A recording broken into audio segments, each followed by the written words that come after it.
Chicago in October smelled like wet concrete and exhaust fumes.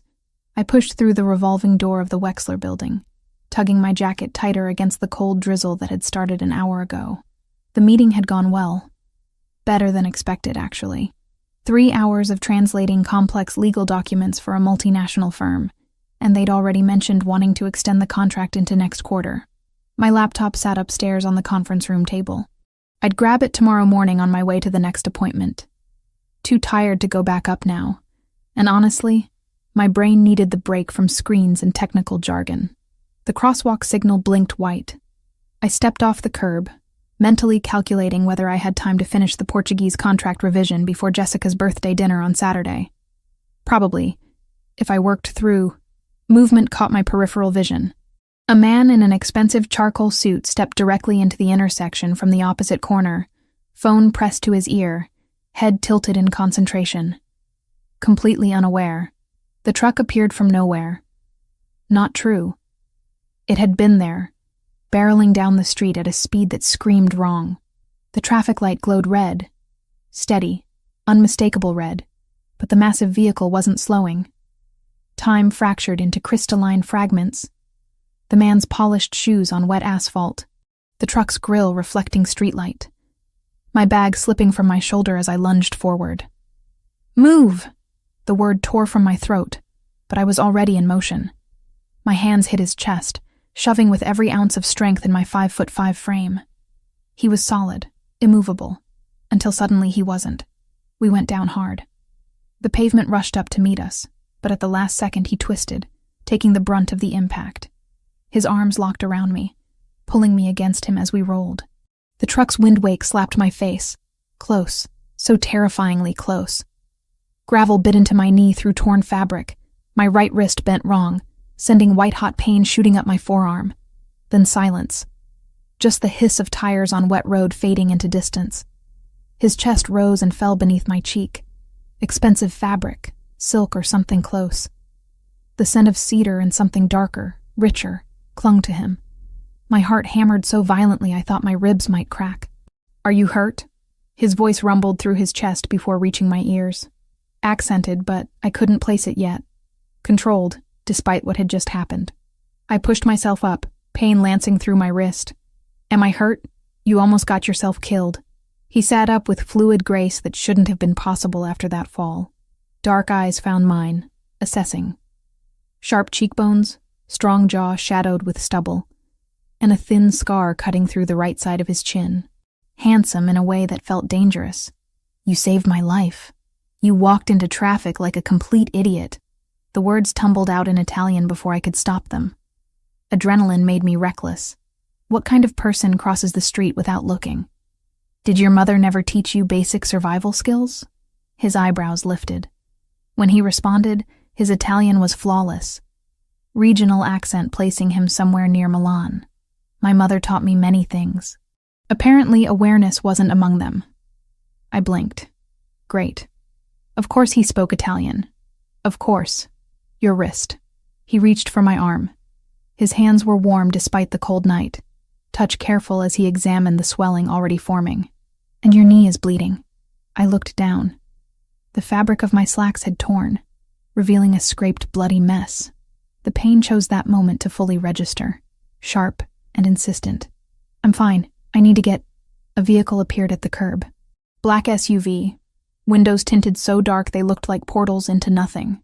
3 more vehicles materialized behind it, boxing in the intersection. Doors opened in synchronized precision. Men emerged. 4 of them from the first vehicle alone, all dressed in black, all moving with purpose. The one who approached us first had silver threading through dark hair, and moved like violence was a language he spoke fluently. "Boss." The word was quiet. Urgent. His eyes swept over the man I'd pushed, cataloging every detail. "Are you hurt?" "Boss." Ice crystallized in my stomach. The man beside me stood, extending a hand to help me up. "I'm unharmed, Franco." "Thanks to—" He glanced at me, question in his gaze. "Hannah." My voice came out smaller than intended. "Thanks to Hannah." He didn't release my hand once I was standing. "She needs medical attention." "I really don't—" You're bleeding and your wrist is swelling." His tone left no room for argument. "Franco, take her to Dr. Castellano." "Wait, I can't just—" More men had appeared. Where had they all come from? 2 had positioned themselves at the intersection, redirecting the minimal late-night traffic. Another spoke rapidly into a radio. The efficiency was military grade. This wasn't normal. Normal people didn't have armed escorts. Normal people didn't have teams that materialized from shadows. "Miss Hannah," Franco's voice held firm politeness. "Please, let us ensure you're all right. I'll get a cab. I live nearby. I insist." The man in the suit, the one I'd saved, stepped closer. His eyes held mine, and I saw something there that made my pulse skip. Not threat exactly. Promise, maybe. "You risked yourself for a stranger. Allow me to ensure that risk hasn't left you injured." The SUV's rear door stood open, waiting. I tested my weight. The wrist spiked pain up my arm, and my knee wobbled. My phone was still under a parked car, and my ID was somewhere in the crosswalk. Running meant limping blind with no way to call anyone. Every instinct screamed to run, but my bag still lay in the street, contents scattered. My phone had skidded under a parked car, and honestly, shock was setting in, making my legs feel disconnected from my body. Just medical attention. Then I go home. Of course. He gestured toward the vehicle. The interior smelled like leather and something I couldn't identify. Clean. Expensive. The seats wrapped around me like a luxury I'd never experienced. The man slid in beside me. Franco took the front passenger seat. The driver never turned around. We pulled into traffic smoothly. Through the partition, I heard Franco speaking in rapid Italian. The words filtered through my translator's brain automatically. "Too close. Someone will answer for this." "Police are already at the scene," the driver responded. "Standard procedure, traffic accident, brake failure. Make sure that's exactly what they believe." Franco's voice dropped lower. "And find out who owned that truck. I want names by morning." My hands started shaking. I pressed them against my thighs, trying to hide it. The man beside me noticed anyway. He said nothing, but I felt his attention shift, felt the weight of his gaze. "Where are we going?" I managed. "Somewhere safe," he answered. "Somewhere we can ensure you're truly all right." "I don't even know your name." He was silent for a long moment. Then, "Matteo. Just a name." But the way Franco's shoulders tensed at the sound of it told me everything I needed to know. I'd saved someone important, someone powerful, someone dangerous, and now I was in a car with armed men, driving into a Chicago night that suddenly felt full of shadows I'd never noticed before. Consciousness returned in fragments, silk sheets against my skin, the distant hum of machinery, a smell I couldn't place, antiseptic mixed with something floral. My eyes opened to unfamiliar darkness. Not my apartment. Definitely not my apartment. The ceiling soared too high, painted in soft gray that caught light from somewhere I couldn't see. My right wrist throbbed with dull insistence, wrapped in pristine white bandaging that extended halfway to my elbow. Panic flickered. I sat up too fast, and the room tilted. "Easy." A man's voice, calm and professional. He materialized from a chair I hadn't noticed, older, maybe 60, with wire-rimmed glasses and salt and pepper hair. "You're safe, Miss Reed. I'm Dr. Castellano. Where am I?" My throat felt raw. "A secure location." He approached, checking my pupils with a penlight that made me wince. "You fainted approximately 3 hours ago." Adrenaline crash combined with shock. Perfectly normal physiological response to near-death experience. 3 hours. I glanced at my bare wrist, then spotted a clock on the nightstand. 3:17 a.m. My phone. I need my phone. My friend Jessica. She was expecting me to. Already handled. Franco appeared in the doorway like he'd been summoned. In the better lighting, I could see him more clearly. Sharp suit, sharper eyes, a man who missed nothing. "Your belongings are here. We'll return everything momentarily." Dr. Castellano finished his examination, checking my bandaged wrist with gentle fingers. "Mild sprain, no fracture. Keep it elevated and iced for the next 48 hours. Your knee has been cleaned and dressed. The scrapes are superficial, should heal within a week." Right. The knee. I looked down at the bandage visible beneath the hem of borrowed sweatpants that definitely weren't mine. Who changed my clothes? Female staff member, the doctor assured me. Your garments were torn and bloodied. These are temporary until you can retrieve your own. He left with a nod, and Franco entered carrying my bag. My phone sat on top, screen dark. Jessica? I asked, reaching for it. Waiting for your call. We haven't contacted anyone on your behalf. I unlocked the phone. 17 missed calls. 12 from Jessica. 5 from unknown numbers. My stomach knotted as I dialed. She answered before the first ring finished. Hannah? Oh my God, where are you? I've been calling for hours. I almost called the police. I'm okay. I'm so sorry, Jess. Something happened, an accident. I'm fine, but I can't really explain right now. What kind of accident? Are you hurt? Do you need me to come get you? I glanced at Franco, who watched without expression. No, I'm safe. I need to handle some things. I'll explain later, I promise. I'm sorry I scared you. The lie tasted bitter. But what was I supposed to say? That I'd saved a man who turned out to be some kind of crime boss and was now in his, what? Safe house? Compound. Jessica's concern bled through the phone. You're sure you're okay? I'm sure. I'll call you tomorrow. Or later today, technically. We said goodbye, but I could hear the doubt in her voice. She knew me too well. I also need to get my laptop, I told Franco, setting the phone down. Left it at the Wexler building, 15th floor conference room. I need it for work. We'll arrange retrieval in the morning. Mr. Grimaldiro would like to speak with you now. Of course he would. I stood, testing my weight on my injured knee. Tender but manageable. Let me guess. Not really optional. Franco's expression might have been amusement. Hard to tell. He's been concerned about your well-being. The suite opened into a hallway that belonged in an architectural magazine. Polished hardwood. Artwork that looked original. Lighting designed to showcase rather than illuminate. Franco led me through a series of turns that I tried to memorize and failed. We stopped at double doors. He knocked once, then pushed them open. The office beyond was masculine and precise. Floor-to-ceiling windows overlooked Chicago's skyline, still glittering despite the hour. Matteo stood silhouetted against them, phone to his ear, speaking rapid Italian that my exhausted brain automatically translated. I don't care what it takes. Find out who owned that vehicle before sunrise. He turned as we entered, ending the call without preamble. In better light, I could see him properly. Tall, easily over 6 feet. The expensive suit from earlier had been replaced by dark slacks and a white shirt with rolled sleeves. The casualness somehow made him more intimidating, not less.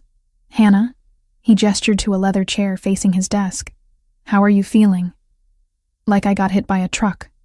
Metaphorically speaking. I sat because my knee was complaining. Can I leave now? Direct. I appreciate that. He moved to his desk but didn't sit. Unfortunately, the situation is more complicated than a simple accident. Franco produced a tablet, tapping the screen before handing it to me. Security footage played in grainy black and white. The intersection. The truck approaching. Me shoving Matteo. The vehicle swerving, actually swerving toward us at the last second. Watch the driver, Matteo said quietly.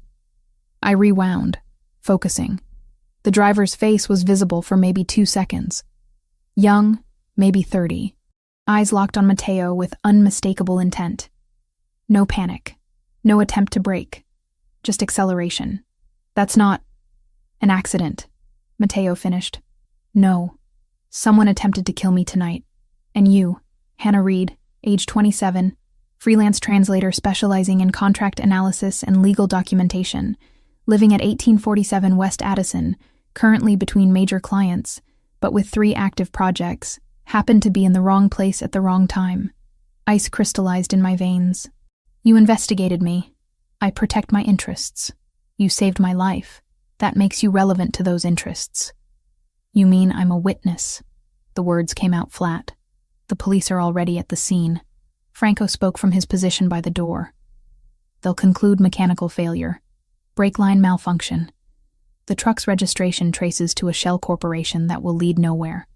But someone wanted Mr. Grimaldiro dead, and that someone might have noticed you. I looked between them. Might have? Matteo finally sat, leaning back with a control that suggested he never moved without purpose. Multiple security cameras captured the incident. Some are public. If whoever orchestrated this is thorough, they'll review that footage. They'll see you save me, and they might wonder if you're someone I know. Someone important to me, but I'm not. I'm nobody. You acted on instinct. I understand. But perception matters more than reality in my world. His eyes held mine. I'm offering protection. Discreet surveillance for a few days while we determine if you're truly at risk. And if I refuse, then you walk out that door, return to your life, and hope I'm wrong about the danger. He spread his hands. The choice is yours. I thought about my apartment. The flimsy lock. The fire escape that didn't quite reach the ground. The neighbor who left her windows open at night. How long? A week at most. Less if we identify and neutralize the threat quickly. I have work, deadlines, clients who depend on me. You'll have internet, privacy, everything you need to work remotely. Consider it a temporary security measure. Every instinct screamed to run. But Franco's words echoed in my head. Someone wanted Matteo dead. Someone organized enough to acquire a truck, find his location, execute an attack in downtown Chicago. Someone who might come looking for witnesses. Okay, I heard myself say. But I need my laptop and clothes, and you're going to explain exactly what kind of protection we're talking about. Fair terms. Matteo nodded to Franco. Take her home. Let her gather what she needs. 2 men minimum for escort. The drive back to my apartment happened in tense silence. I sat in the back of yet another black SUV, watching familiar streets pass in pre-dawn darkness. Franco had handed me my bag, my phone. Everything intact except my sense of security. My building looked shabbier than usual in the harsh glow of streetlights. Franco and another man, younger, broader, accompanied me up the stairs. They waited outside while I packed a quick bag. Laptop, charger, clothes for a week, toiletries. Jessica's framed photo from my nightstand. The normalcy of the items felt absurd. I powered up my laptop long enough to email my client from the Wexler contract, apologizing for the delay and attaching the completed translation. Then I sent quick messages to my other active clients, explaining a family emergency required me to work remotely for several days. Not a lie, exactly. My family of 1 was having an emergency. Franco was on his phone when I emerged. He ended the call as I locked my door. Everything you need? For now. The young man took my bag without asking. They flanked me down the stairs, and I realized this was it. This was what protection looked like. Constant surveillance. Loss of privacy. All because I'd reacted without thinking. The SUV waited at the curb, engine running. As we pulled away, I spotted another vehicle across the street. Sedan, dark color, 2 occupants. When we turned the corner, it followed. Is that ours? Franco confirmed. You're covered from multiple angles.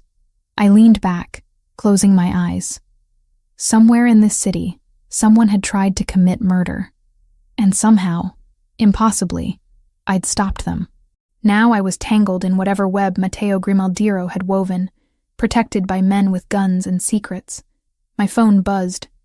Jessica again. I'd deal with her tomorrow. Or today. Whatever this nightmare qualified as. Back at the compound, the same suite waited. I set up my laptop on the desk, checked my email, tried to pretend this was normal. Outside the windows, Chicago began waking up. Delivery trucks, early commuters. Life continuing like nothing had changed. But everything had changed. I just didn't know how much yet. 3 days passed in a strange limbo. I worked from the compound, translating contracts and analyzing documents while watching Chicago through windows that didn't open. Jessica called twice. I kept the conversations brief, vague. Yes, I was fine. No, I couldn't explain yet. The lies built up like sediment. Franco appeared at my door on the 3rd evening without knocking. His expression told me everything before his mouth opened. There's been another incident. My stomach dropped. Is Matteo alive? Barely. He stepped inside, closing the door with deliberate care. Someone planted a bomb in his primary vehicle. C4, professionally rigged to the ignition. He changed cars at the last minute. Instinct, he said. The explosion destroyed half his private garage. I sat down hard on the bed. When? 2 hours ago.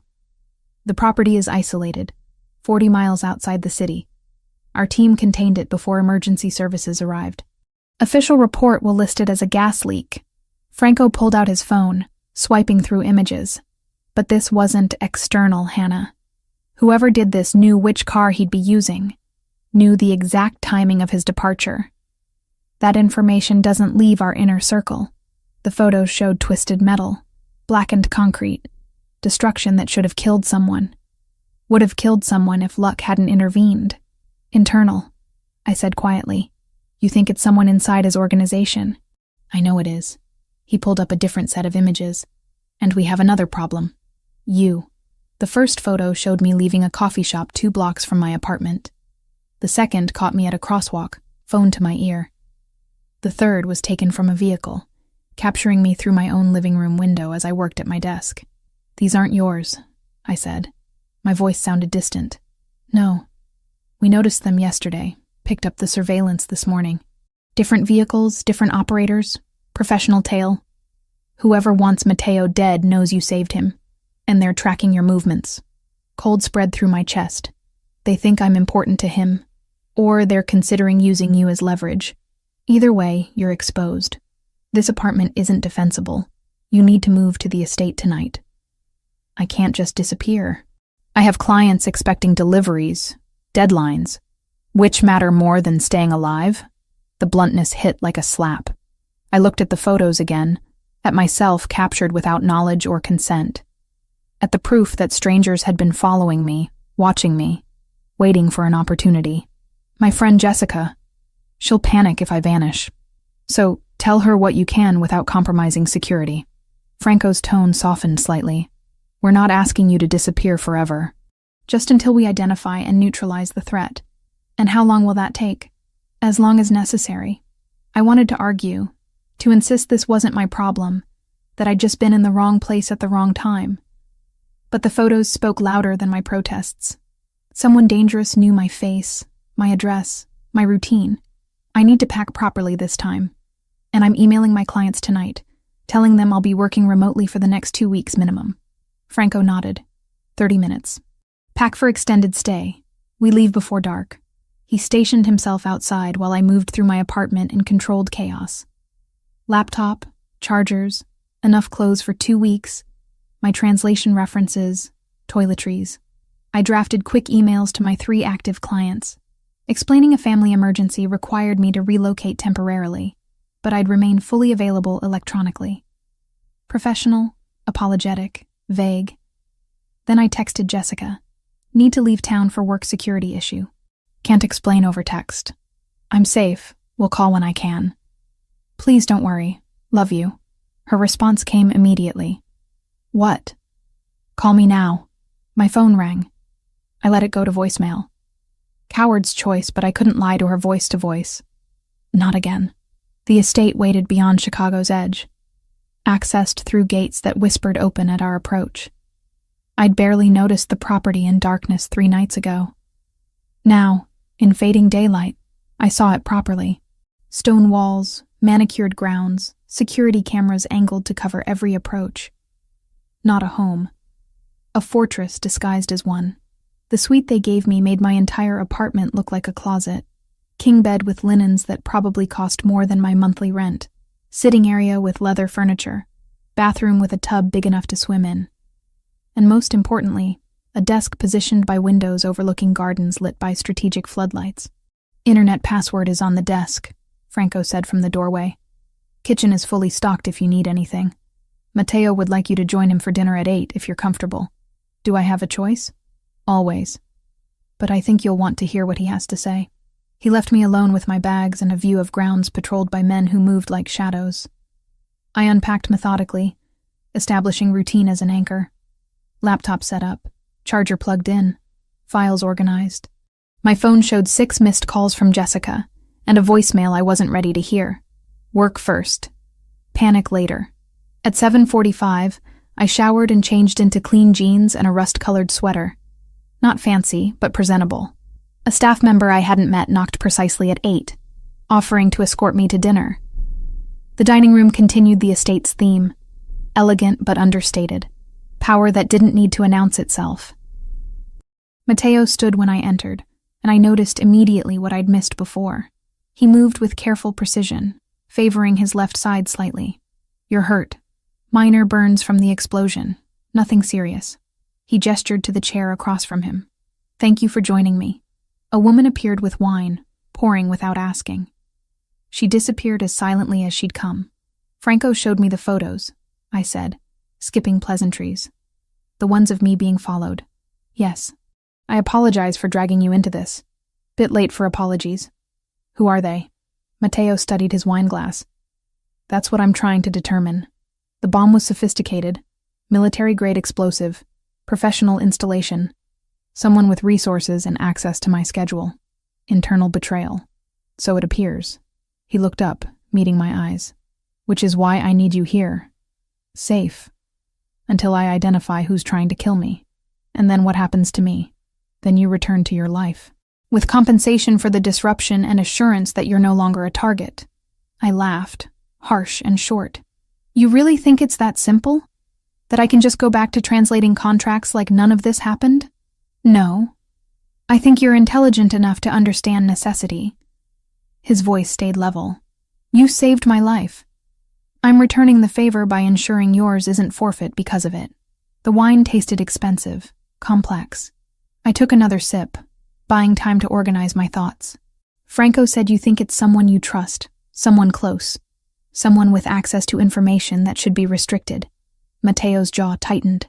"I've built this organization on loyalty. To discover that loyalty is false, that someone I've protected and elevated would rather see me dead." He stopped himself, control slipping back into place. "Tell me about your work," he said, shifting gears. "Franco mentioned you translate for multinational firms." The sudden pivot threw me. "Legal documents, mostly. Contracts, compliance paperwork, due diligence files. I work in 6 languages." His eyebrows rose. 6? English, Spanish, Portuguese, French, Italian, German. I was working toward Japanese before. I gestured vaguely at everything. "Before this. And you do analysis beyond simple translation?" "Document review. I can spot inconsistencies, fraudulent clauses, terms that don't align across language versions. Companies pay me to find the problems before they become lawsuits." Interest lit his expression, genuine curiosity replacing the careful mask. "Say something in French." The request surprised me. "Quoi? Maintenant?" He answered in flawless Parisian French. "Your accent is excellent. Where did you study?" We slipped into French naturally, discussing linguistics and the peculiarities of Romance languages versus Germanic ones. Somewhere between courses, the tension eased. Not disappeared, but transformed into something less hostile. "You're not what I expected," Mateo said, switching back to English as dessert appeared. "What did you expect?" "Someone more frightened, more willing to simply accept protection without questions." "Would you be?" "No." The admission came with that almost smile I'd seen before. "Which is why I find you interesting." The word hung between us, loaded with implications I wasn't ready to examine. "I should get back to work," I said, pushing away from the table. "I have a contract revision due tomorrow." "Of course." He stood as I did. "Hannah, I meant what I said. You're safe here. Whatever's coming, you won't face it alone." Walking back through corridors that already felt less foreign, I turned his words over in my mind. Safe. Alone. As if either concept still had meaning in a world where strangers planted bombs and followed me through streets I'd walked 1,000 times. In my suite, I opened my laptop and lost myself in Portuguese legal terminology until my eyes burned. Jessica's voicemail stayed unheard, a weight I'd carry until I found courage to face it. Outside my windows, men patrolled gardens lit against the dark. Inside, I was protected, trapped, and terrifyingly uncertain which concerned me more. The estate became my prison and sanctuary in equal measure. I established routines to maintain sanity. Mornings belonged to work, translating documents. While sunlight filtered through windows that overlooked gardens, I wasn't allowed to walk alone. My clients never suspected I was sending their contracts from a compound guarded by armed men, who nodded respectfully when I passed. Jessica finally accepted my vague explanations. Work emergency, security protocols, temporary relocation. The lies came easier each time I repeated them, which worried me more than the lies themselves. Dinners with Matteo became regular when his schedule allowed. We'd sit across from each other in that formal dining room, conversation drifting from linguistics to philosophy, to the peculiar challenges of running an organization built on fear and loyalty. He never called it what it was, never said the word that hung between us like smoke, but I knew. The men who patrolled, the deference everyone showed him, the careful way Franco reported situations that clearly involved violence. Matteo Grimaldiro wasn't just wealthy. He was powerful in ways that made my translations of corporate merger agreements seem quaint. One evening, 5 days after I'd moved to the estate, he shared something unexpected. I was 25 when my father died. His wine glass caught candlelight, casting red shadows. Assassinated by a rival faction trying to expand into our territory. They thought killing him would create chaos, opportunity. Instead, it unified everyone under me. I'm sorry. The words felt inadequate. Don't be. He was a brutal man who taught me brutality. But he also taught me that loyalty matters more than fear, that reputation is currency, that showing weakness gets you killed. He set down his glass. I've tried to be different, smarter, less reliant on violence as the first solution. Is it working? Ask me again when we find who's trying to kill me. The darkness in his tone sent ice through my chest. 2 nights later, Matteo hosted a formal dinner with his inner circle. I wasn't supposed to attend, but he insisted, saying my presence would be noticed if I hid. Better to appear as exactly what I claimed to be. A translator he'd befriended. Someone under temporary protection. Nothing more significant.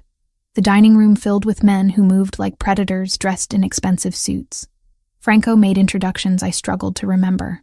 Names and faces that meant nothing to me, but clearly carried weight in Matteo's world. Sergio Verciani arrived last, and the room's energy shifted. He was handsome in a way that felt constructed, each smile calculated for maximum effect.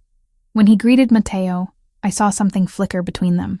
History, complication, family resemblance around the eyes.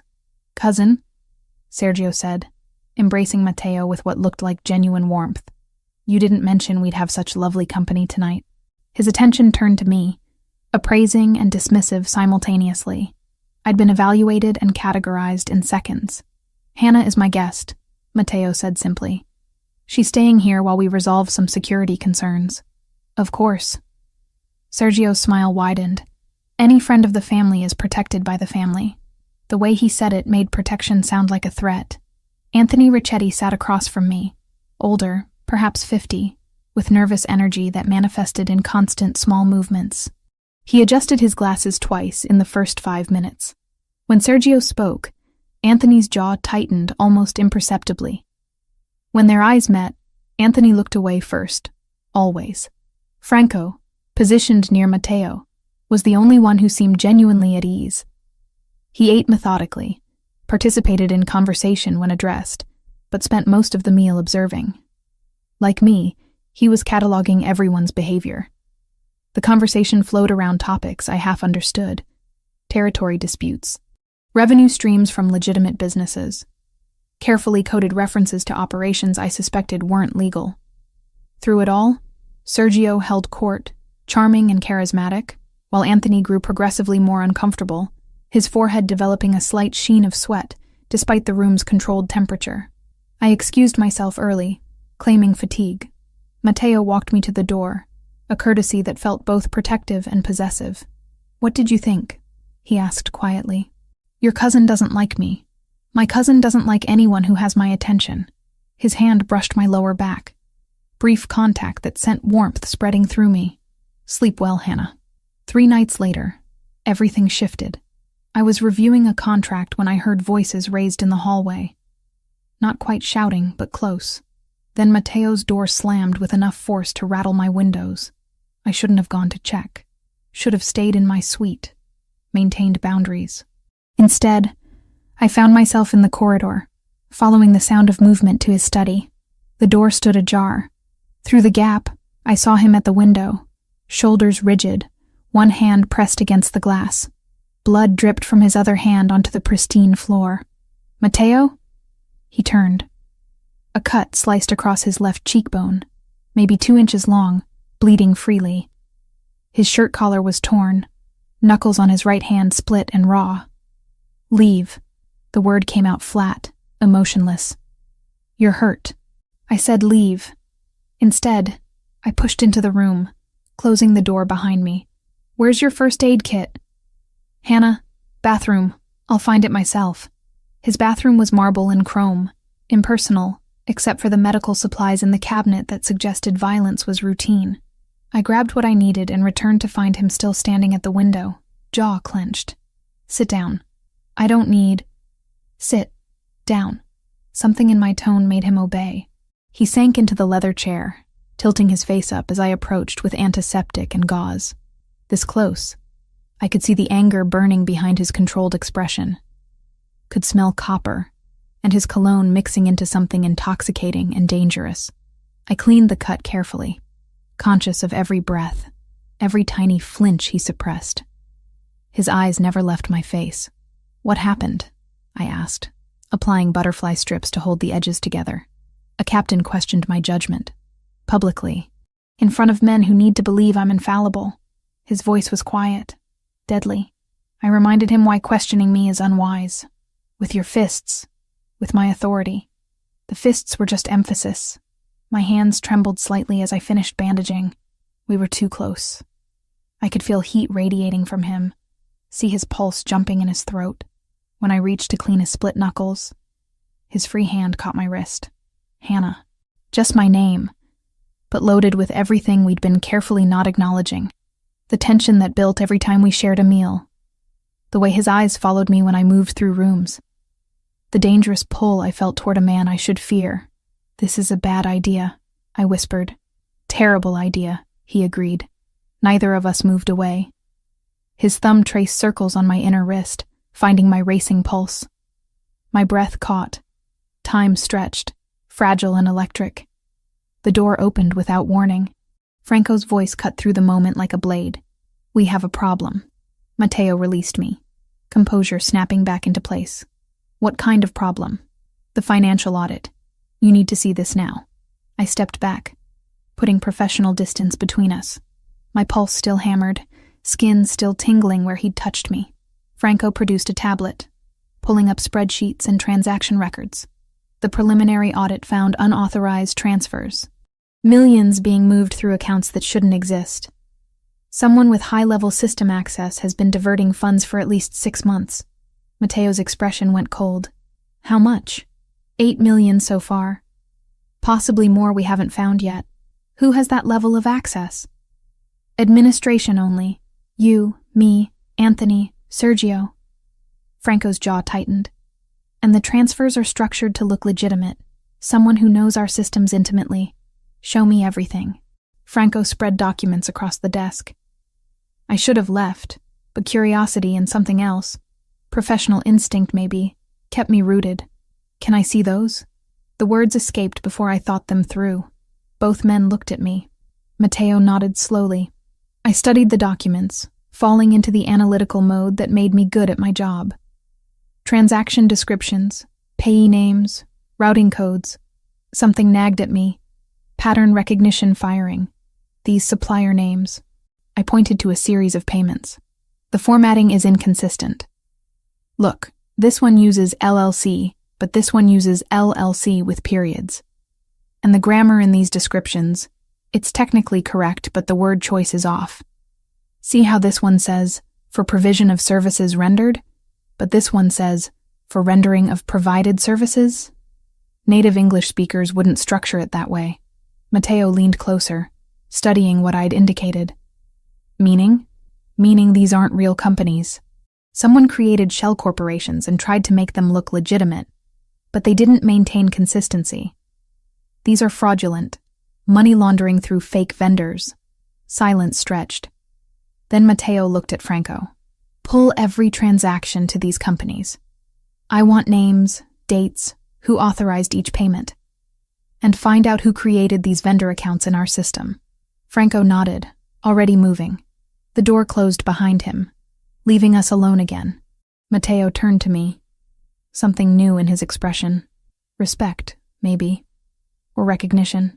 You saw in 5 minutes what our accountants missed for months. It's what I do. Finding inconsistencies in documents. It's more than that. He stood, closing the distance between us again. You're more than that. This time when he touched me, cupping my face with careful fingers, I didn't pull away. When his mouth found mine, I kissed him back. All the accumulated tension of the past days igniting. His hands tangled in my hair. Mine clutched his shoulders, and for those suspended moments, nothing existed except heat and need, and the dangerous thrill of choosing something I knew would change everything. When we finally broke apart, both breathing hard, reality crashed back. I should go, I managed. You should, but his arms didn't release me. Matteo, I know. He pressed his forehead to mine. This complicates everything. Everything was already complicated. A laugh escaped him, rough and genuine. Fair point. I forced myself to step back, to create space before I lost the ability to think clearly. Find whoever's stealing from you. Figure out who's trying to kill you. Then we can discuss what this is. And if I said I already know what this is, then you're dangerously optimistic for a man in your position. I left before he could respond, before I could change my mind. But his taste lingered on my lips, and I knew, with certainty that terrified me, that I'd already crossed a line I couldn't uncross. The kiss changed everything, and nothing. We didn't speak about it, didn't acknowledge what had shifted between us. But the air felt different when we occupied the same room, charged with possibilities neither of us dared name. I threw myself into work, accepting every project my clients offered. Deadlines became armor against thinking too hard about what I was doing, who I was becoming. My inbox filled with translations, contract reviews, documents requiring the kind of meticulous attention that left no room for existential questions. But the nights told a different story. Sleep became elusive, fractured. Every sound jolted me awake. Footsteps in hallways, wind against windows, the distant slam of a door. My hands developed a tremor I couldn't control, fingers shaking when I reached for coffee or typed passwords. Stress accumulated like sediment, weighing down everything. Jessica's messages grew more insistent. 3 texts today alone. Are you okay? When can we talk? I'm worried about you. Each one was a reminder of the life I'd abandoned, the normalcy slipping further from reach with every day I stayed in this gilded fortress. I tried calling her once. Got as far as hearing her voice say hello before panic closed my throat and I hung up. What could I possibly say that wouldn't be a lie? The investigation into the fake vendors I'd identified moved faster than expected. Franco appeared at my door 4 days after that kiss, tablet in hand, expression grimmer than usual. We traced the companies. All of them lead back to a network of shell corporations registered in Delaware and the Caymans. He showed me layers of ownership structures, each more convoluted than the last. But we found the connection. They're controlled through intermediaries by someone inside the organization. Who? Sergio. The name dropped like a stone. Matteo's cousin. His underboss. Someone he's known since childhood. My stomach twisted. I'd seen them together. Seen what looked like genuine affection. Family. There's more. Franco pulled up bank records. The money diverted through these fake companies? We tracked where it went. Payment to a trucking company that provided the vehicle used in the assassination attempt. Payment to the driver's offshore account. Payment to the bomb manufacturer. Sergio has been funding his own coup using Matteo's money. Does Matteo know? He's convening an emergency council meeting tonight. You should stay in your suite. I should have listened. Should have stayed hidden behind locked doors while they handled business I didn't understand. Instead, I found myself drawn to the corridor outside the main conference room an hour later, pulse hammering as voices rose beyond the heavy doors. You're accusing me? Sergio's voice carried fury and wounded pride. I've bled for this family, given everything while you sit in your mansion playing philosopher king. The evidence is irrefutable. Mateo's tone stayed controlled, deadly calm. The accounts trace directly to companies you established. Through Anthony, he handles all our finances, controls every system. If money is missing, look to the man who moves it, not the one who... Don't. Anthony's voice cracked. Don't you dare try to what? Expose your incompetence? Your gambling debts that make you vulnerable to... Enough. Mateo's command silenced them both. Franco, show them the additional evidence. Silence stretched. Then Anthony spoke, voice hollow. He has documents. From years ago. Small amounts I took to cover debts. He's been blackmailing me for months, forcing me to facilitate the transfers, threatening my family if I refused. You're pathetic. Sergio's contempt dripped venom. Blaming me for your weakness. I'm telling the truth. The truth is that Mateo has become compromised, emotional, bringing an outsider into our home, giving her access to sensitive information, risking everything we've built for. Careful. Mateo's voice dropped to something dangerous. Very careful how you finish that sentence. She's a liability. Everyone sees it. You're distracted, making decisions based on sentiment rather than strategy. The organization deserves better than a leader who... The crack of a fist meeting a table silenced whatever came next. You will not speak of her again.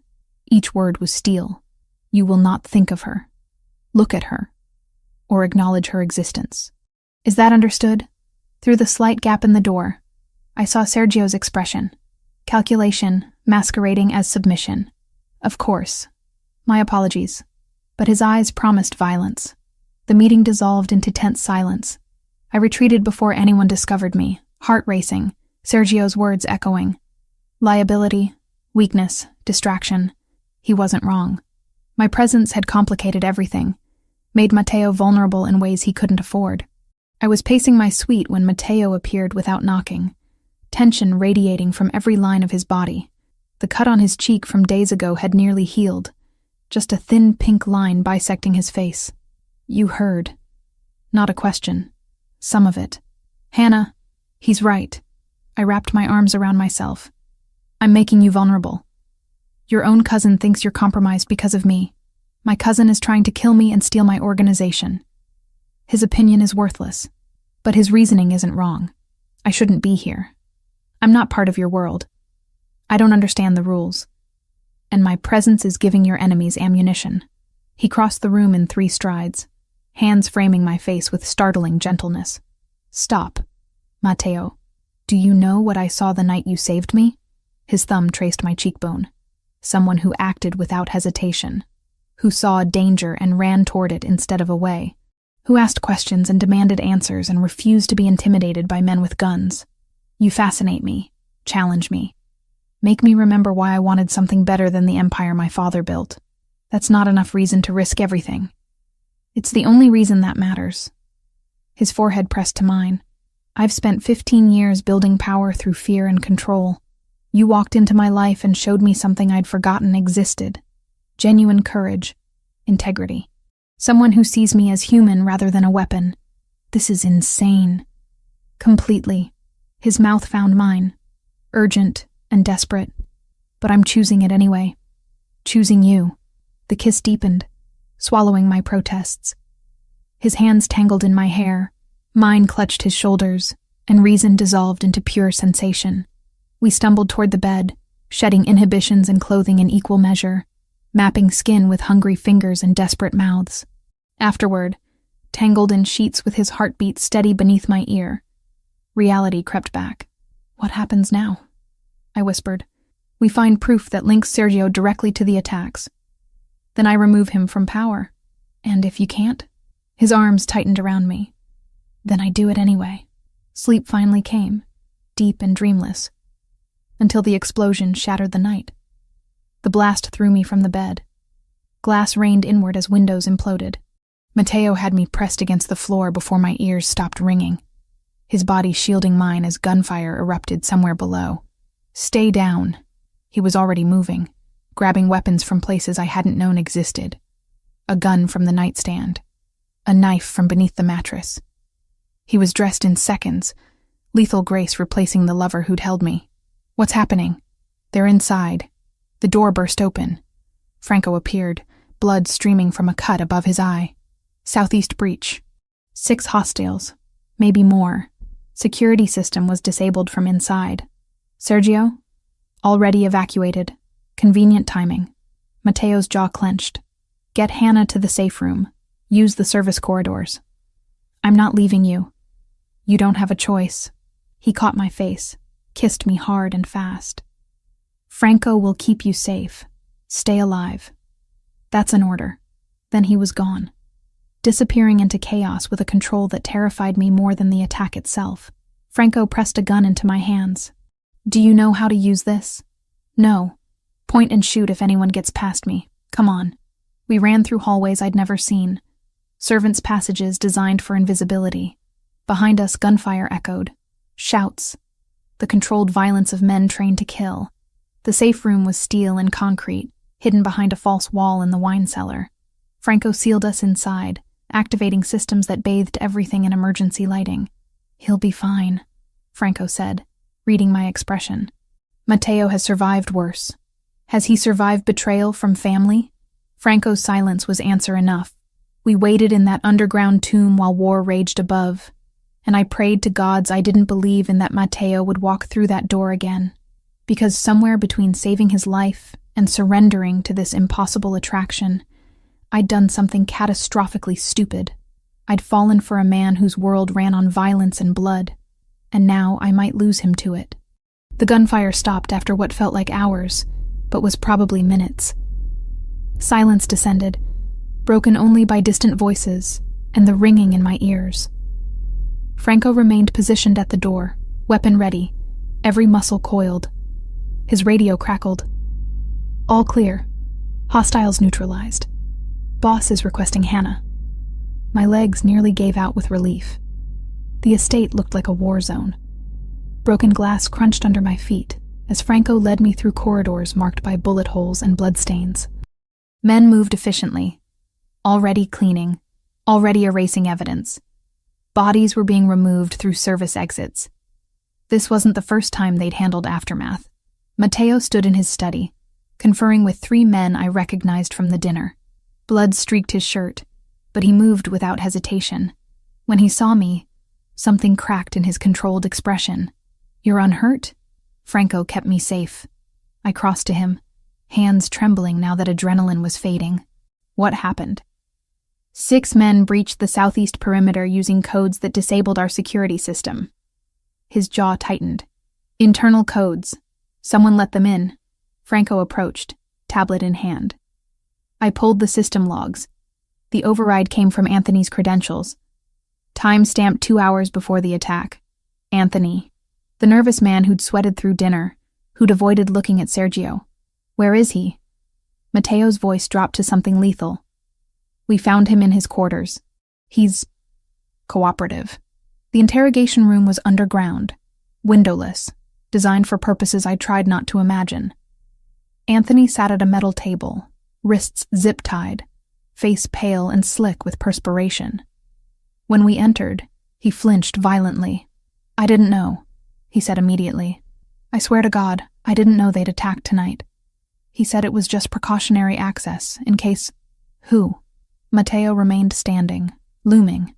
Who gave you the order? Anthony's eyes darted between us. When they landed on me, something crumbled.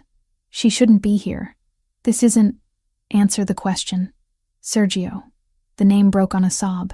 Sergio has been blackmailing me for months. Years ago, I took money. Small amounts to cover gambling debts. I documented everything intending to pay it back, but he found the records. Said he'd expose me, that my family would pay if I didn't cooperate. Franco set the tablet on the table, pulling up financial records. These transfers. The fake vendors Hannah identified. You facilitated them. He forced me. Every month new instructions. Move money here, create accounts there, disable the security feature. I kept thinking if I just did what he asked, He'd let me go. Anthony's voice cracked. But it kept escalating. The bomb. The truck. Tonight. I'm an accountant, not a killer. I didn't sign up for murder. But you participated. Mateo's words were ice. How many people died because you were too weak to stand up to him? I'm sorry. God, I'm so sorry. What's his endgame? Anthony wiped his face with bound hands. Complete takeover. He's been building support for months, promising captains more territory, more revenue if they back him. Says you've gone soft, that you're compromised by... His eyes flicked to me again. By what? I asked, even though I knew. By her. An outsider. Someone who has your ear, your protection. Sergio's been telling everyone you're making emotional decisions instead of strategic ones. That you're risking everything for someone who doesn't belong in this world. The words hit harder than they should have. Because they weren't entirely wrong. Mateo's hand found mine, fingers lacing through despite the audience. How many captains has he turned? Maybe half. The ones who think the old ways were better. More violent, more aggressive expansion. Anthony's shoulders slumped. He plans to call a vote. Force you out or kill me if the vote doesn't go his way. Yes. Silence stretched, heavy with implications. Then Mateo looked at Franco. Secure Anthony in the east wing. Guarded. No communication with anyone. He pulled me toward the door. We need to talk. Now. Back in his study, with Franco and 2 other senior men I'd been introduced to but couldn't recall, Mateo spread documents across his desk. Financial records, security logs, communications Anthony had provided. He's been planning this for at least 8 months, Franco said, pointing to early transfers. Started small, building his war chest. The assassination attempts were meant to look external, but if those failed, he had the internal support to challenge you openly. How do we prove it? One of the other men asked. Anthony's testimony won't be enough. Half our people already think he's incompetent. They'll believe Sergio's version. We need to catch him in the act, Franco said. Something undeniable. I'd been studying the timeline, the pattern of escalation. He's going to move soon. Maybe days. The attack tonight failed. Anthony's been discovered. He knows his window is closing. All eyes turned to me. She's right, Mateo said. Sergio will accelerate. He has to, before we can consolidate against him. So we give him an opportunity. The words came out before I'd fully thought them through. Make him think he has an opening. Catch him when he acts. That's incredibly risky, Franco said. But I could see him calculating. Less risky than civil war. I pointed to the list of captains Sergio had allegedly turned. If we just accuse him without proof, you split the organization down the middle. Some will believe you, some won't. But if you catch him red-handed, trying to kill you or betray you to enemies, nobody can dispute that. Mateo studied me with an expression I couldn't read. You're suggesting I use myself as bait. I'm suggesting you control the narrative instead of reacting to his. I pulled up Anthony's communications. He's been spreading the story that you're weak, compromised. So prove you're not. Set a trap he can't resist. And if it goes wrong, then we make sure it doesn't. The planning stretched through the night. Every detail mattered. Every contingency needed coverage. Franco argued for keeping me out of it entirely, but Mateo overruled him. She's the one who spotted the financial fraud, he said. Her analytical eye is why we're even having this conversation. If there are details we're missing, she'll find them. So I stayed, contributing where I could, learning more about the organization's structure than I'd ever wanted to know. Captains, territories, revenue streams both legitimate and criminal. The web was vast, complex, and Sergio had been methodically poisoning it from within. We need to call a full council meeting, one of the senior men suggested. Force everything into the open. No, I interjected. That gives Sergio time to prepare, to spin the story. You need him off balance, caught in a moment where his instincts override his planning. What do you suggest? An idea was forming, risky but potentially perfect. Anthony said Sergio told the captains Mateo is compromised because of me. So use that. Make it look like I'm the weak point he can exploit. Mateo's expression darkened immediately. Absolutely not. Listen, you announce you're moving me to a secondary location for my safety. Somewhere outside the estate, less protected. Sergio won't be able to resist. He'll see it as the perfect opportunity to prove you're weak, that prioritizing me over security is a fatal flaw. You're describing yourself as bait. I'm describing strategy. You control the location, the security, everything. But to Sergio, it looks like you're making an emotional mistake. The kind of mistake that justifies his coup. Franco rubbed his jaw, clearly torn. It could work. If we pick the location carefully, wire it properly for surveillance, position our people strategically. No. Mateo's voice was steel. I'm not putting Hannah in danger to catch him. I'm already in danger. The words burst out sharper than intended. I've been in danger since the moment I pushed you out of the way of that truck. At least this way, we're controlling it. She has a point, Franco said quietly. Don't. Mateo turned on him. Don't tell me she has a point. You need irrefutable proof, I pressed. Something nobody can deny or rationalize. Sergio attacking me, coming after your supposed weakness personally, that's the kind of arrogance that will turn even his supporters against him. The argument continued for another hour. But eventually, reluctantly, Mateo agreed. Not because he wanted to, but because the logic was inescapable. We needed Sergio to act, and I was the perfect trigger. The plan took shape over 3 days. A secondary property would be announced, a supposed safe house outside the city. I'd be moved there publicly, with minimal security to make it look like an easy target. In reality, the location would be fortified and monitored, with Mateo's best people positioned to respond instantly. 48 hours maximum, Mateo said, the night before we'd execute the plan. We were alone in his study, exhaustion etched into every line of his face. If nothing happens by then, we extract you and try something else. It'll happen sooner. I'd been studying Sergio's pattern of behavior, the way he moved. He's impulsive when he thinks he has an advantage. He'll jump at this. Mateo pulled me close, forehead resting against mine.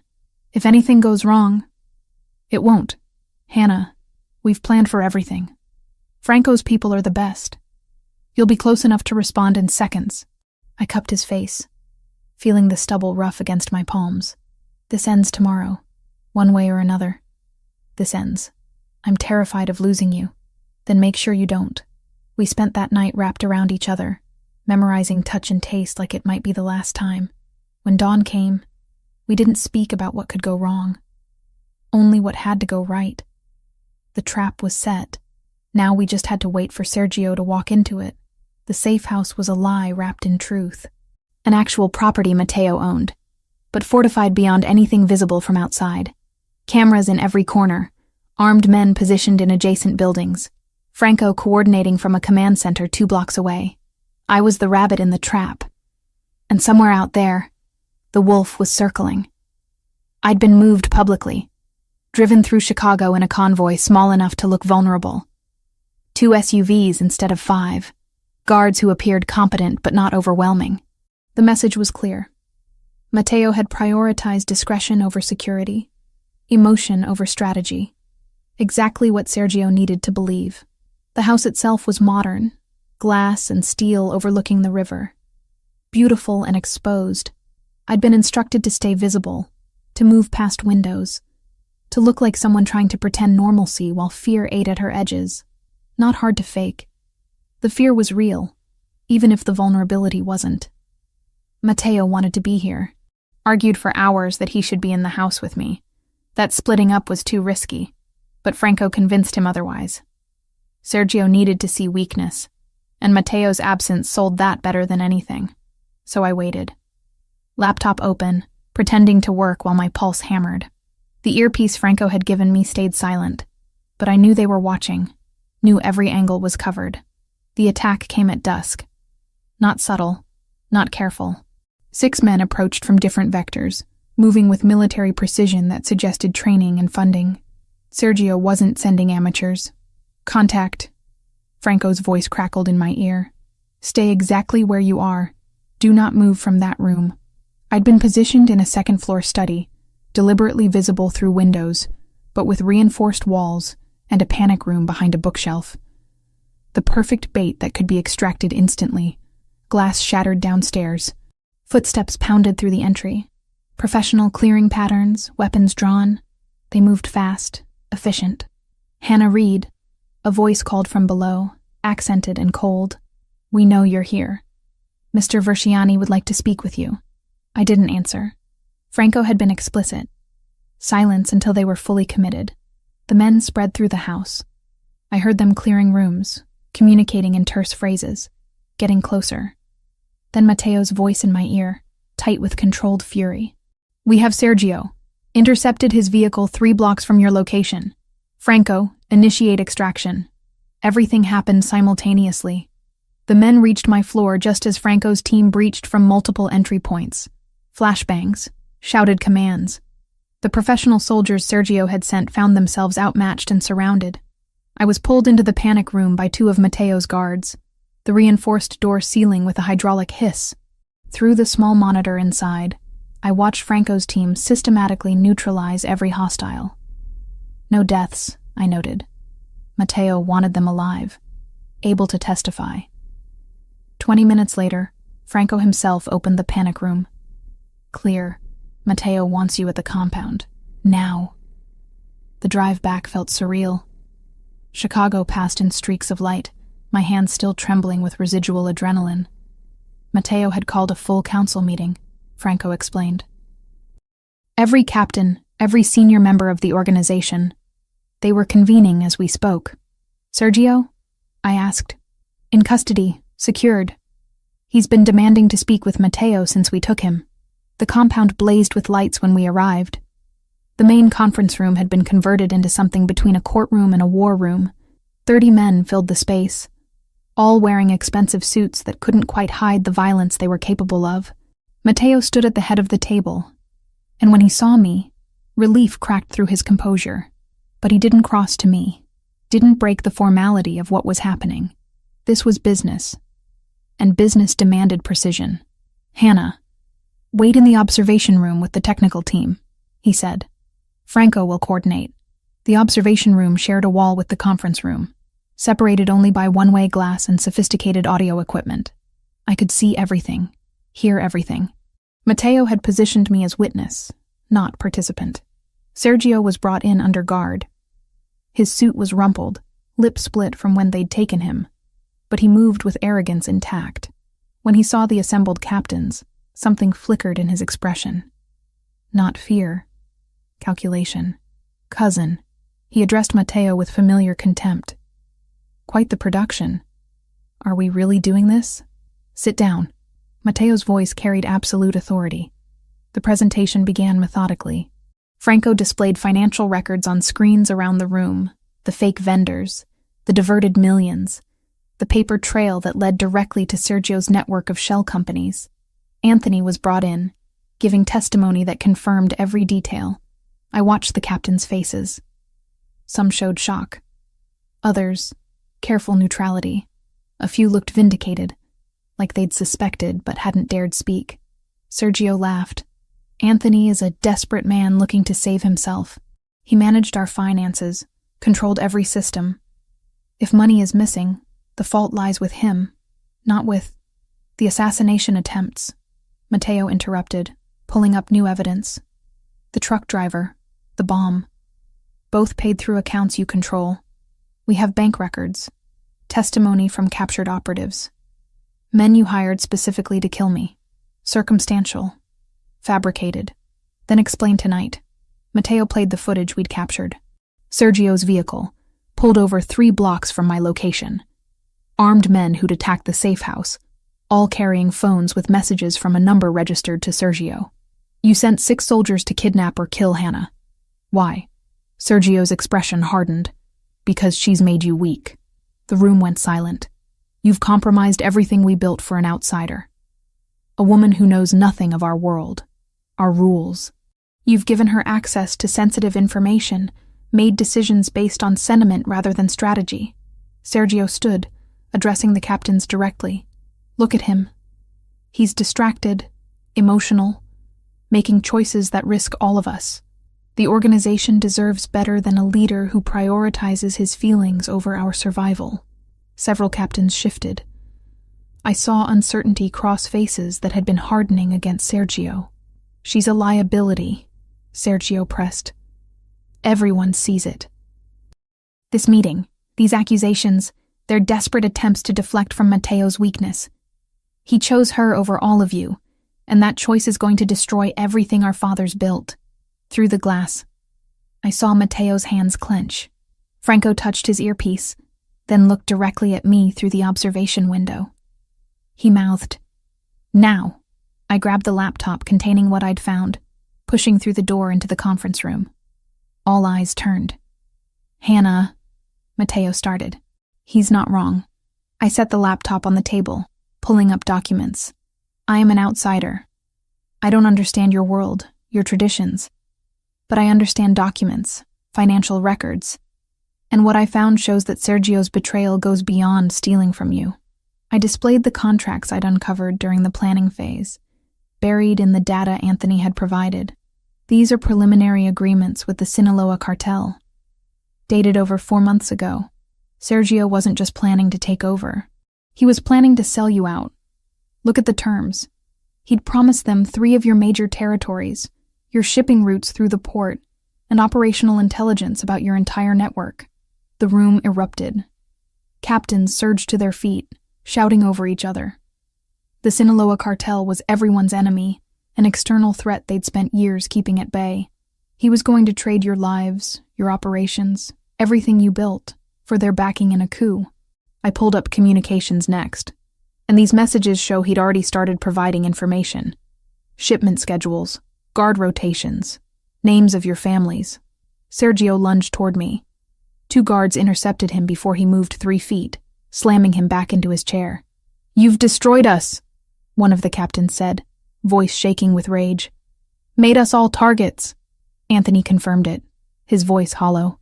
"It's all true. He made me facilitate the communications, said it was insurance. I didn't know the extent until recently.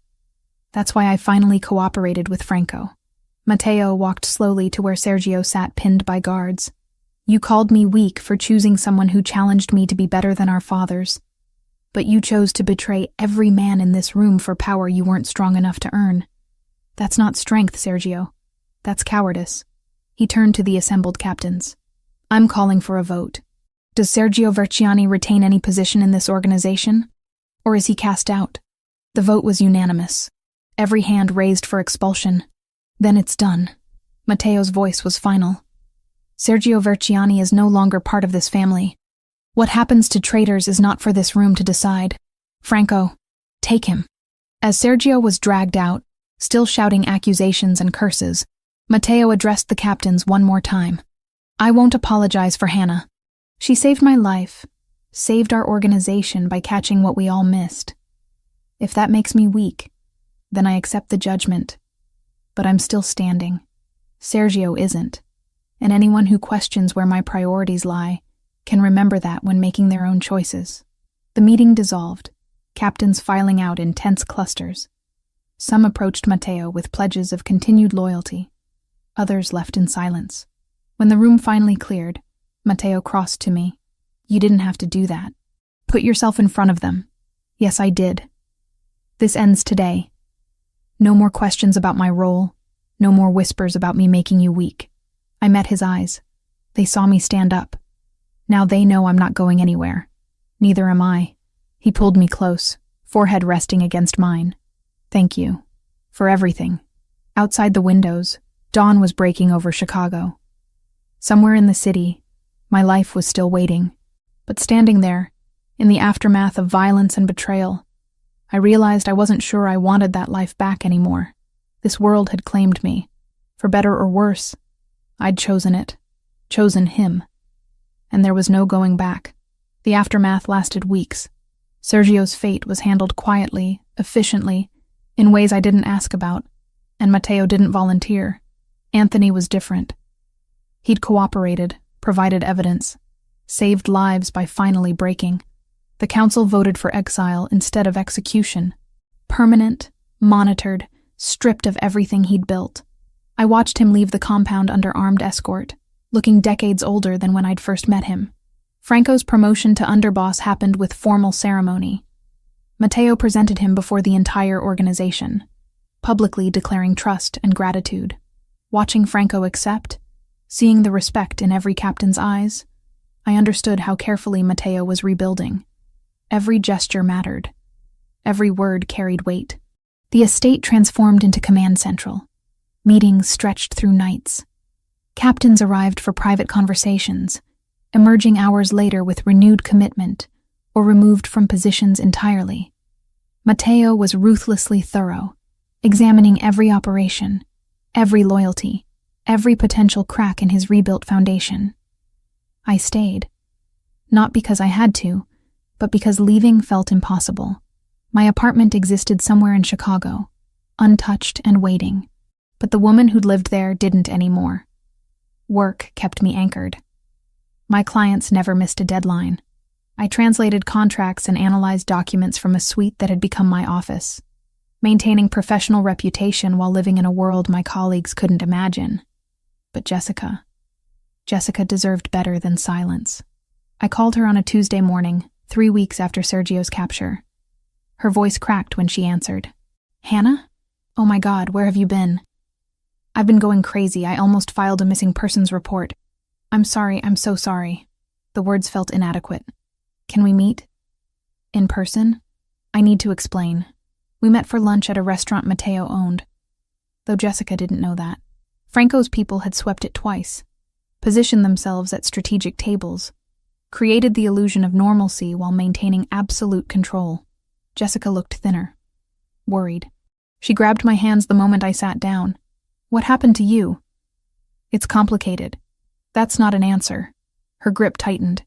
"You disappeared, sent cryptic messages, wouldn't take my calls. I thought you were dead, Hannah, or kidnapped, or—" "I met someone." The partial truth felt safer than the whole. Someone with security issues. Dangerous people were involved. I had to stay out of sight for my safety. "The man from the accident?" Her eyes widened. "The one you saved?" I nodded. No point denying what she'd already guessed. "Who is he?" "Someone powerful. Someone who lives differently than we do." I chose words carefully. "But someone I care about. Someone who's changed my life in ways I'm still processing." Jessica studied my face with the intensity of someone who'd known me since college. "You're different. Not just stressed or scared. Different. Like you've seen things you can't unsee." "Yeah." My throat tightened. "That's exactly it." "Are you safe?" "As safe as I can be in his world." "That's not reassuring." "I know." I squeezed her hands. "But I'm choosing it. That's what I need you to understand. I'm not trapped. I'm not coerced. I'm making a choice, even though it's complicated and scary and nothing like what I planned." She was quiet for a long time, processing. "Then, do you love him?" "Yes." "And he treats you well?" "Better than I deserve." "Then I'll try to understand." Her voice wavered. "But you have to promise to stay in my life. I can't lose my best friend because she fell for someone dangerous." "You won't." "I promise." The lunch stretched into afternoon. We talked about everything except the specifics I couldn't share. She updated me on her job, her family, the mundane details of a life that felt foreign now. I told her about translation work, about learning new things, about feeling challenged in ways I hadn't expected. When we parted, she hugged me hard. "Be careful. And call me more than once a month, okay?" "I will." Matteo was waiting when I returned. He looked up from documents spread across his desk. Expression unreadable. "How did it go?" "She's worried, but she'll accept it." I sank into the chair across from him. "Eventually. You could still go back, you know, to your old life. I'd ensure you were safe, set you up anywhere you wanted. Is that what you want?" "What I want is irrelevant. This is about what you need." I stood, moving around the desk to where he sat. "Then ask me what I need." His hands found my waist, pulling me close. "What do you need, Hannah? I need to stop pretending I can go back. I need to accept that I've changed, that this world has claimed me whether I planned it or not." I cupped his face, feeling stubble rough against my palms. "And I need you to give me a real role here. Not protection, not a comfortable prison, a purpose. I've been thinking about that." He pulled a folder from his desk. This is a proposal. Official position as strategic consultant, focusing on international negotiations and contract analysis. You'd have authority to veto deals that look suspicious, review all major agreements, advise on cross-border operations. Your linguistic skills and analytical mind are exactly what we need to expand legitimately. I read through the documents. Salary, benefits, clear job description. It looked like any corporate position, except for the implicit understanding of what the organization actually did. I have conditions. Name them. I maintain my independence. Keep some legitimate translation clients as cover and because I want to. I'm not property or trophy. I'm a partner with equal voice in decisions that affect me. I met his eyes. And if I ever want out, truly out, I can leave without consequence. Agreed. All of it. No hesitation. No negotiation. You saved my life, Hannah. Then you saved my organization. I owe you everything. The least I can offer is respect and autonomy. Then yes, I accept. The kiss sealed it. Not just the position, but everything it represented. A future I hadn't planned but was choosing anyway. 3 months later, my office in the compound felt like it had always been mine. Mahogany desk, walls lined with reference books in 6 languages, windows overlooking gardens where I sometimes walked while thinking through complex negotiations. The captains nodded respectfully when I passed. Franco consulted me on suspicious contracts. Matteo trusted my judgment without question. I still translated for my old clients. Maintained that connection to normalcy, to the person I'd been. But increasingly, my real work happened here, reviewing expansion plans, analyzing partnership proposals, identifying red flags in documents that would have cost millions if missed. Jessica called weekly. We met monthly, always in controlled locations. She didn't know everything, but she knew enough, accepted that her friend had chosen a different path. Tonight, Matteo and I stood on the private balcony of our suite, looking over Chicago's glittering skyline. His arm wrapped around my waist, familiar and right. The European expansion proposal, I said, leaning into his warmth. I finished reviewing the contracts. Milan looks promising, but the Frankfurt connections are questionable. I'd recommend holding on those until we can verify their credentials better. Noted. I trust your assessment. He pressed a kiss to my temple. Have you thought about the Italy trip? 2 weeks, just us. Milan, Rome, the coast. Mixing business with pleasure? Always. His hand found mine, fingers lacing together. Though mostly pleasure, you've earned a vacation. We both have. The city stretched endlessly below us. 1,000 lights representing 1,000 lives. Somewhere down there was the woman I'd been, translating contracts in a tiny apartment, worried about rent and deadlines and normal things. That woman had saved a stranger from a truck and changed everything, had chosen curiosity over fear, action over paralysis, had fallen for a dangerous man and decided the risk was worth the reward. I didn't regret it. Any of it. What are you thinking? Matteo asked, reading my silence. That I should have been terrified. Should have run the moment I realized what you were. Why didn't you? Because terror and fascination feel remarkably similar. And because you saw me, really saw me, in ways no one else ever had. I turned in his arms, meeting his eyes. I chose this, chose you, chose a life that's complicated and dangerous, and nothing like what I planned, and I'd choose it again. Good. His mouth found mine, familiar and electric, because I'm not letting you go. Possessive. Completely. We stood there as night deepened, 2 people who'd found each other through chaos and decided to build something from it. The future was uncertain, danger always lurking at the edges, but we'd face it together, partners in every sense. And somehow, impossibly, that was more than I'd ever dreamed of having.